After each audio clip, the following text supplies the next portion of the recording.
আমার মৌসুমি ধান পেয়েছি 40 মণ, যার মধ্যে থেকে খেতে লাগবে 15 মণের মতো প্রায়। আমার অতিরিক্ত ধান থেকে 25 মণ ধান থাকে 25 মণ, এর মধ্যে বাজার আবার পরিবারের চিকিৎসা আছে। প্রশ্ন হলো আমাকে কি 25 মণ ধানের জাকাত দিতে হবে কিনা? ভাইরা আমার, ফসলের জাকাত দেওয়া ফরজ, এটা আপনারা জানেন তো? বাবারা জানেন এটা? ফসলের জাকাত দিতে হয়, আমরা অনেকে জানি না। এই ভাই যে প্রশ্ন করেছেন 40 মণ ফসল হয়েছে, 40 মণ ফসল হয়েছে বলতে ধান, সব ফসলের জাকাত দিতে হয় না। যে ফসল আপনার সংরক্ষণ করে রাখা যায়, ওজন করে রাখা যায়, ওজন করা যায়, মাপা যায় এবং রেখে দেওয়া যায়, এ ধরনের ফসল, এগুলোর জাকাত দিতে হয়। এখন ধান এটা এরকম ফসল, অতএব ধানের জাকাত দিতে হবে। 40 মণ ধান হয়েছে, আপনার খোরাকিতে 15 মণ যাচ্ছে কি যাচ্ছে না এটা দেখার বিষয় না। যতটুকু হয়েছে উৎপাদন, যতটুকু টিকেছে ক্ষেত থেকে উঠার পর ফ্রেশ, এই সবগুলো, বিশেষ করে 40 মণ যখন হবে, নেশাব পরিমাণ যখন হবে, এটা নেশাবের বেশি 40 মণটা, তখন সবগুলোর জাকাত দিতে হবে আপনাকে। এই 40 মণের জাকাত দিতে হবে, খোরাকিটা বাদ দেখে দিলে হবে না। এখন কতটুকু জাকাত দিবেন? যেহেতু আমরা বেশিরভাগ ক্ষেত আজকাল নিজেরা সেচ দিয়ে করি, সেচ দিয়ে যদি করেন তাহলে 20 ভাগের 1 ভাগ, অর্থাৎ প্রতি 100 কেজিতে 5 কেজি করে আপনাকে দিতে হবে, গরিবকে দান করে দিতে হবে। এবং যদি সেটা শুধুমাত্র আসমানের পানি থেকেই হয়, সেচ দেওয়া না লাগে, তাহলে সেক্ষেত্রে 10 ভাগের 1 ভাগ, অর্থাৎ 100 কেজিতে 10 কেজি করে গরিব দুঃখী অভাবী মানুষকে দান করে দিতে হবে। আমরা অনেক সময় এমনিই দান করি, কিন্তু জাকাতে নিয়ে তো দান করি না। ফসলের জাকাত অনেকে দেয় না, এবং এটা যে ফরজ এ সম্পর্কে অনেকের ধারণা নেই, বিধায় ফসলের জাকাত দিতে হবে আমাদেরকে। আমার একটা প্রশ্ন, জমির মাটি বিক্রি করা যাবে কিনা, আর সেই টাকা দিয়ে কোনো প্রয়োজনে লাগানো যাবে কিনা? জমির মাটি বিক্রি করা যাবে, এটাতে কোনো অসুবিধা নাই। আপনার ক্ষেতের জমি, আপনার ক্ষেতের মাটি, আপনার যে কোনো জায়গার ভিটার মাটি আপনি বিক্রি করলেন একজনের কাছে, এটা জায়েজ আছে, কোনো অসুবিধা নাই। যেহেতু এই জমিটার আপনার, অতএব আপনার জমির মাটিও আপনি বিক্রি করতে পারেন, গোটা জমিটাও বিক্রি করে দিতে পারেন। জমির নিচে থাকা কোনো কিছু ফসল উৎপাদন করলেন, সেগুলা যে কোনো কিছু আপনি বিক্রি করতে পারেন, কোনো অসুবিধা নেই। কিছুদিন আগে এক বক্তা মাহফিলে উর্দু ভাষায় বক্তব্য দিয়েছেন দোভাষীর সাহায্যে, পরবর্তীতে দেখা গেল লোকটি বাংলাদেশি। এই ঘটনা ইসলামের দৃষ্টিতে কি ব্যাখ্যা করবেন? আল্লাহ মাফ করুক, ওয়াজ মাহফিলগুলোতে আলোচক, আয়োজক, অনেক ক্ষেত্রে উভয়ের যোগসাজশে নানামুখী প্রতারণা হচ্ছে। এর কি ব্যাখ্যা করব আমরা?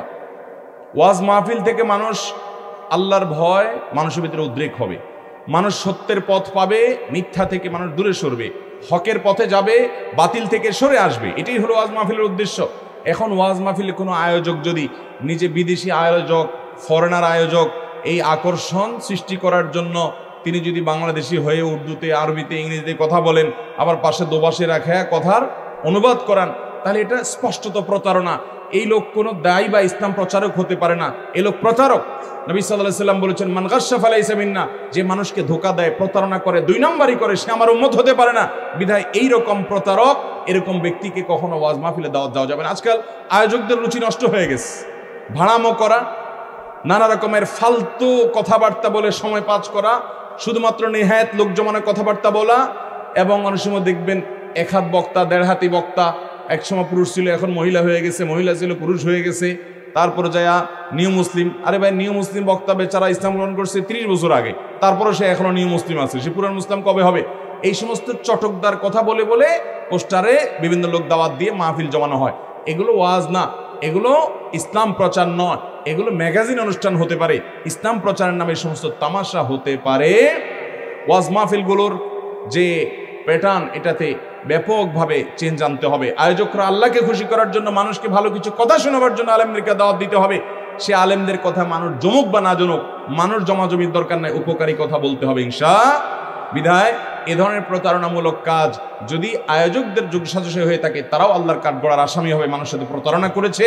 এবং এ ধরনের প্রতারণা ঘটনা অবশ্য একেবারে লাখে একটা ঘটে, তারপরও সেটি যেন একটাও না ঘটে আমাদের খেয়াল রাখতে হবে। আল্লাহ তাআলা আমাদেরকে এই সমস্ত প্রতারক থেকে বেঁচে থাকার তৌফিক দান করুন। আমাদের মসজিদের ইমাম অশুদ্ধ তেলাওয়াত করে, যদি ইমামের পিছনে সহিহ তেলাওয়াতকারী কেউ থাকে, তাহলে তাদের নামাজ হবে কিনা? আমরা বললেও ইমামকে পরিবর্তন করতে পারছি না, এখন আমাদের করো। বড় ভুল হয়, যেটাকে লাহানে জলি বলে, যেই ভুলের কারণে অর্থ পরিবর্তন হয়ে যায়, বিকৃত হয়ে যায়, তাহলে এই রকম ইমামের ইমামতি করা জায়েজ নাই। বিশেষ করে তার পিছনে যদি এমন কেউ থাকে যার তেলাওয়াত শুদ্ধ হয়, তাহলে নামাজ হবে না। কারণ যোগ্য লোক থাকতে, শুদ্ধ তেলাওয়াতকারী থাকতে, অশুদ্ধ ব্যক্তির পিছনে নামাজ হবে মসজিদ কর্তৃপক্ষের কর্তব্য এরকম ইমামকে পরিবর্তন করা, যদি তারা না করে তারা আল্লাহর কাছে গুনাহগার হবে। মুসল্লিদের উচিত এরকম ইমামকে পরিবর্তনের জন্য উদ্যোগ গ্রহণ করা। যদি করতে না পারেন, সামর্থ্য না থাকে, তাহলে নিজেরা অন্য মসজিদে গিয়ে নামাজ পড়বেন, নিজেরা জামাত করবেন, কিন্তু ওই অশুদ্ধ তেলাওয়াতকারীর পিছনে শুদ্ধ তেলাওয়াতকারী থাকলে কারোর নামাজ হবে না। আমি ছোটবেলা নিজের পিতা মাতার দ্বারা অনেক নির্যাতিত হয়েছি, বড় হয়েও আমি সেসব ভুলতে পারি না, মনে মনে গালিগালাজ করি। এখনো আমার পিতা নামাজ পড়ে না, অশ্লীল কথাবার্তা বলে, যা আমার অত্যন্ত মানসিক, আমার জন্য পীড়াদায়ক। আমি কি করতে পারি? এই যে প্রশ্ন, অনেক লোক আছে আমাদের সমাজে অমানুষ বাবা মার নির্যাতনের মুখোমুখি হয়েছেন। অনেক, যে বাবা মা খুব নির্যাতন করছে, যদিও এর উল্টাটাই বেশিরভাগ হয়। কিছু কিছু ক্ষেত্রে এরকম হয়। আমরা তাদেরকে বলবো, যারা বাবা মা দ্বারা নির্যাতিত হয়েছেন, প্রথম কথা হলো, আপনার বাবা মা আপনার প্রতি অবিচার করার কারণে, জুলুম করার কারণে তারা আল্লাহর কাঠগড়ার আসামি হবে। অনেক বাবা মা মনে করে কি, যে আমি তো বাবা মা হয়ে গেছি, বিধায় সন্তানদের প্রতি যা খুশি তা করতে পারবো, আমার তো বোধহয় কোনো বিচার হবে না। মনে রাখবেন, সন্তান যদি বাবা মার হক নষ্ট করে তাদের যেমন বিচার হবে, ঠিক একইভাবে বাবা মা যদি সন্তানের হক নষ্ট করে তাদেরও বিচার হবে কি হবে না? আপনি সন্তানকে ভরণ পোষণ দেন নাই, জুলুম করেছেন, গালিগালাজ করেছেন, অত্যাচার অবিচার করেছেন, বৈষম্য করেছেন, একজনকে দিয়েছেন অন্যকে দেন নাই, আপনারও বিচার হবে। অতএব কোনো বাবা মা যদি অন্যায় করে থাকে, সন্তানদেরকে আমরা বলবো, আপনার বাবা মার অন্যায়ের কারণে আল্লাহ বিচার করবেন, আপনি গালমন্দ করে নিজের আমল নষ্ট করবেন না। তবে বাবা মার প্রতি সদাচরণ করার আপনার পক্ষ থেকে চেষ্টা করবেন, যে আমার দায়িত্বটা আমি আদায় করব, তিনি ত্রুটি করেছেন, তিনি আল্লাহর কাছে দায়ী থাকবেন। এটা কঠিন, কিন্তু আপনাকে সেই কাজটা করার চেষ্টা করতে হবে। এরপরে প্রশ্ন হলো, আমাদের মসজিদে কিছু লোক দান করে দাবি করে যে আমরাই মসজিদ নির্মাণ করেছি। এরকম দাবি করলে মসজিদে নামাজ জায়েজ হবে কিনা? মসজিদ হবে আল্লাহর জন্য। যত হাদিসে মসজিদ নির্মাণে ফজিলত বলা হয়েছে, সেখানে সব জায়গায় এই কথা বলা হয়েছে, মান বানা লিল্লাহি মাসজিদা, যে ব্যক্তি আল্লাহর জন্য কোনো মসজিদ নির্মাণ করবে। অতএব মসজিদ নির্মাণ হবে কার জন্য? এখন আমাদের দেশে অনেকে মসজিদ বানায় ফুটানির জন্য, নাম কাম জাহির করার জন্য। অমুকের ছেলে মসজিদ বানাইছে, অমুকের বাড়ির সামনে মসজিদ হয়েছে।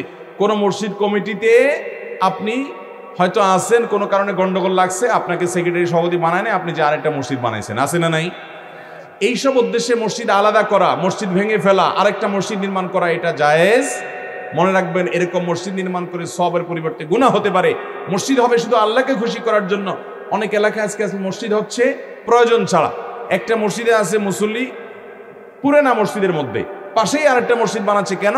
কারণ ওনারা নিজেরা কমিটির সদস্য হবেন, নেতাগিরি করবেন, সেখানে তারা হয়তো তাদের বাড়ির সামনে মসজিদ করবেন। এ সমস্ত উদ্দেশ্যে মসজিদ করলে সেটা কারণে কোনো সওয়াব পাওয়া যাবে না। তবে মুসল্লিরা সেখানে নামাজ পড়লে তাদের নামাজ হয়ে যাবে। কেউ যদি না মসজিদ বানায় গর্ব করে, না আমাদের মসজিদ আমরা নির্মাণ করছি, মুসল্লিদের সাথে এরকম কথা বলে, তাহলে এটা তার ইখলাস নাই, আল্লাহকে খুশি করার জন্য করে নাই। তার প্রমাণ, আল্লাহর জন্য দান করার পর সেটা আপনি মানুষের কাছে জাহির করতে যাবেন, এটা আল্লাহকে দিয়ে দিয়েছেন, আপনার এখানে কোনো কথা নেই। অতএব আপনি যদি সেটা নিয়ে আবার গাল গল্প দেন, গর্ব করেন, অহংকার করেন, তাহলে মুসল্লিদের নামাজ হয়ে যাবে, কিন্তু যারা এরকম করবে তারা পাপিষ্ঠ এবং গুনাহগার। হ্যাঁ, কথার কথা যদি বলতে হয়, এমনি জাস্ট যা মানে বোঝানোর জন্য যে আলহামদুলিল্লাহ আমাদেরকে দিয়ে করাইছে, তার অন্তরের মধ্যে প্রকাশ করা বা গর্ব করা উদ্দেশ্য নাই, অন্যকে ছোট করা উদ্দেশ্য নাই, তাহলে অসুবিধা নাই।